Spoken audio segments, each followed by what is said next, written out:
बिस्मिल्लाहिर्रहमानिर्रहीम। मैं हूं इमरान आज़म और आप देख रहे हैं मेरा यूट्यूब चैनल।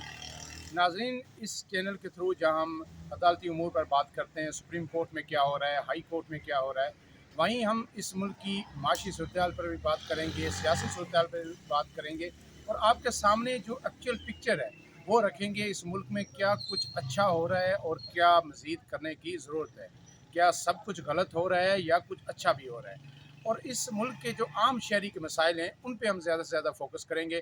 आज हमारे साथ मौजूद हैं जनाब आमर सियाल साहब, सीनियर इकोनॉमिस्ट हैं और जर्नलिज़म तवील अरसे से कर रहे हैं, इकानमी को कवर कर रहे हैं और जो इकानमी की बारीकियाँ हैं उनको उन पे बड़ी इनकी गहरी नज़र होती है।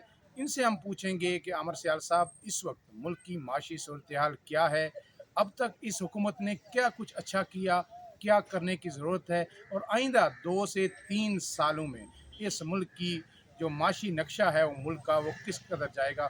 अमर सियाल साहब, आपका बहुत शुक्रिया, आपने वक्त दिया। पहली बात मुझे ये बताइएगा कि अब तक के जो हुकूमत के इक़दामात हैं, जिसमें हमने देखा कि हुकूमत का ये दावा है कि हम जो है, जो अफरात ज़र है, जो महंगाई है, उसको हम सिंगल डिजिट में लेके आए हैं। कह रहे हैं 38% थी, अब जो है ना 9% पे आ गई है। फिर जो शरह सूद मुसलसल कम हो रही है, हमने देखा कि जब से ये हुकूमत आई है तकरीबन 22 से अब 15 पे आ गई है, 7% इन्होंने कम किया। रिसेंटली भी 2.5% कम करके 17.5 से 15 पे ले आए। तो ये जो अब तक के इक़दामात हैं, क्या आप समझते हैं ये बेहतरी की जानिब एक सफ़र पे हम आगे शुरू कर दिया है हमने, और इससे कोई मुल्की मैशत को कोई फ़ायदा हो रहा है? देखिए, जो गवर्नमेंट्स चलती है ना, वो क्रेडिबिलिटी पे चलती हैं, ट्रस्ट पे चलती हैं। तो हमारी यहाँ पे जो ये मौजूदा हुकूमत है, इस पे ट्रस्ट डेफिसिट है, क्रेडिबिलिटी का डेफिसिट है। ना लोकल लोग जो इस पे ट्रस्ट कर रहे हैं, ना इंटरनेशनल कम्युनिटी करती है। तो ये जब तक कोई हुकूमत जो है ना, उस पर जब ट्रस्ट नहीं होगा लोगों का, क्रेडिबिलिटी नहीं होगी, तो वो हुकूमत डिलीवरी नहीं कर सकेगी। तो इस हुकूमत का भी बुनियादी तौर पर बेसिक मसला ये है, जो कहा जा रहा है महंगाई कम हुई है, वो तो बेस इफेक्ट की वजह से हुई है ना। कि महंगाई आपकी जो अगर एक्चुअली देखें तो महंगाई उतनी कम नहीं हुई, क्योंकि लोगों की जो इस टाइम क़ुव्वत ख़रीद है वो बहुत हद तक कम हो गई हुई है। तो गवर्नमेंट को उस तरफ मेजर्स लेने चाहिए कि जॉब्स क्रिएट हों, कोई इन्वेस्टमेंट आए। उस पर गवर्नमेंट टोटल गवर्नमेंट का फेलियर है। फिर गवर्नमेंट की सबसे ज़्यादा ज़रूरत है गवर्नमेंट को कि वो इंसाफ लेके आए, ट्रांसपेरेंसी लेके आए। उस पर भी कोई बेहतरी नहीं है। जिस किस्म के मेजर्स लिए जा रहे हैं, उससे तो इन्वेस्टर या जो मुल्क में मुआशी सूरत हाल है वो बेहतर होने की बजाय मज़ीद ख़राब होगी।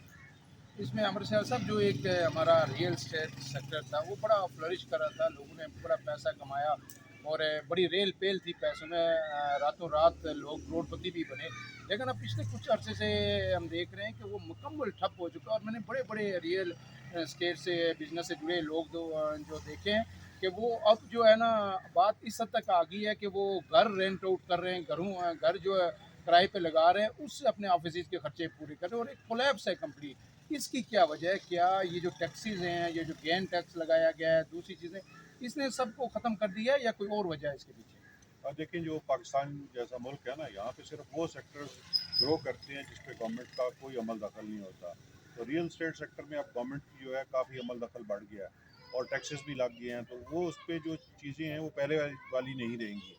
लेकिन तमाम जो रियल इस्टेट है पूरी दुनिया में, इसमें बहुत ज़्यादा प्रॉफिटेबल ये बिज़नेस है, मुनाफा कमाया जाता है और उसमें टैक्स भी देना चाहिए लोगों को। तो अगर वो सारी चीज़ें हो जाएंगी तो ये आप देखेंगे ये सेक्टर दोबारा बूम करेगा।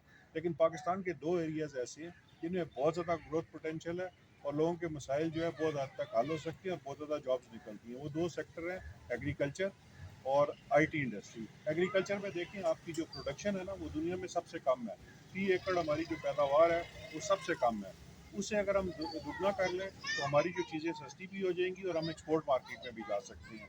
तो ज़रूरी शोबे की तरफ गवर्नमेंट को फोकस करना चाहिए, क्योंकि जो 50% फार्म प्रोड्यूस होती है ना, जितनी आपकी वेजिटेबल्स हैं या आपके फ्रूट्स हैं, अगर वो कोल्ड स्टोरेज में ना जाएँ तो वो ज़ाया हो जाती है। 50% फार्म प्रोड्यूस हमारी ज़ाया होती है। अगर आप ये देखें, कोल्ड स्टोरेज जो है ये पूरी एक इंडस्ट्री एग्जिस्ट नहीं करती पाकिस्तान में। इस पे जॉब्स हैं, इस पे बड़ा पैसे बनाने के मौके हैं। तो गवर्नमेंट को अगर एक पॉलिसी दे दे कोल्ड स्टोरेज के लिए, आपकी पूरी एक नई इंडस्ट्री आ जाएगी, एग्जिस्ट करेगी, जॉब्स आएंगी, बड़ी अच्छी क्वालिटी की आपको वेजिटेबल्स और फ्रूट्स मिलेगी और पूरी दुनिया में आप एक्सपोर्ट कर सकते हैं। इसी तरह आईटी सेक्टर है। आईटी सेक्टर ऐसा है जो हमारे पढ़े लिखे यूथ है उसके लिए बहुत ज़्यादा जॉब अपॉर्चुनिटीज़ हैं। हमारा प्रॉब्लम ये है कि इस पर एक 1998 में हमें एक ऑफ़र दी गई थी WTO کی طرف سے کہ ایک ملٹی لیٹرل ایگریمنٹ ہے، اسے کہا جاتا ہے ITA، انفارمیشن ٹیکنالوجی ایگریمنٹ. آپ اس پہ دستخط کریں. ہم نے وہ 1998 میں دستخط نہیں کیے.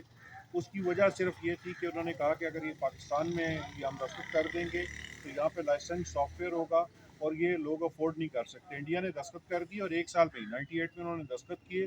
1999 میں ان کی جو ہے سافٹ ویئر ایکسپورٹس تھی وہ $1 بلین پہ چلی گئی. آج انڈیا جو ہے $150 ارب کی IT ایکسپورٹس کرتا ہے اور ہم ابھی صرف $2 سے $3 ارب تک پہنچے ہیں کیونکہ ہم انٹرنیشنل کمیونٹی کا لنک ہی نہیں بن رہے. جب تک آپ انٹرنیشنل لنکیجز میں نہیں آئیں گے، کوالٹی کو نہیں مینٹین کریں گے، انٹرنیشنل قوانین کی پیروی نہیں کریں گے تو آپ نہ آگے جائیں گے اور پھر آپ پیچھے ہی جائیں گے. عامر سیال صاحب، جس ملک میں انٹرنیٹ ہی نہ چلتا ہو، پورا دن جو ہے نا وہ براؤزنگ ہوتی رہے اور آپ کا جو ٹویٹر اکاؤنٹ جو ہے نا اس پہ وہ بند ہو، تو پھر آپ کیسے دعویٰ کر سکتے ہیں کہ آپ بیسیکلی فری لانسر اس وقت جو ہے نا رو رہے ہیں؟ وہ کہہ رہے ہیں یوٹیوبرز ہوں یا دیگر فری لانسنگ کے جو لوگ روزگار کما رہے تھے کہ انٹرنیٹ کی سروس پہ جو آپ نے فائر وائر لگائی یا دوسرے اقدامات کیے، اس سے اب انٹرنیٹ ان اسپیڈ ہی اتنی سلو ہو گئی، دنیا کہاں سے کہاں پہنچ گئی، تو پھر یہ IT کیسے ڈیولپ ہو سکتی ہے؟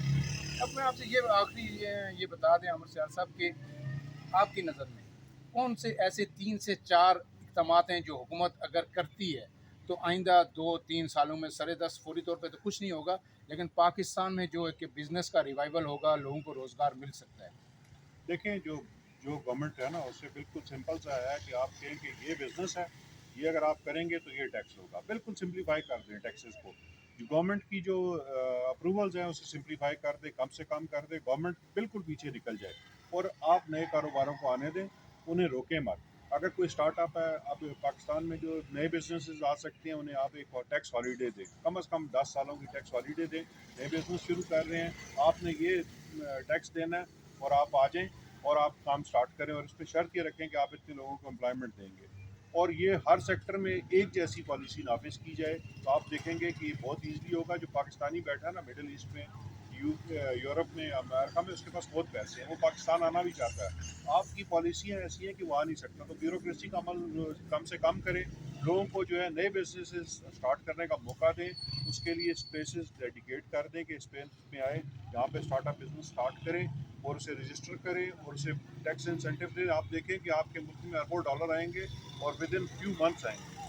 تھینک یو سو مچ عامر سیال صاحب. انشاءاللہ کل ایک نئے ویلا کے ساتھ آپ کی خدمت میں حاضر ہوں گے. اللہ حافظ.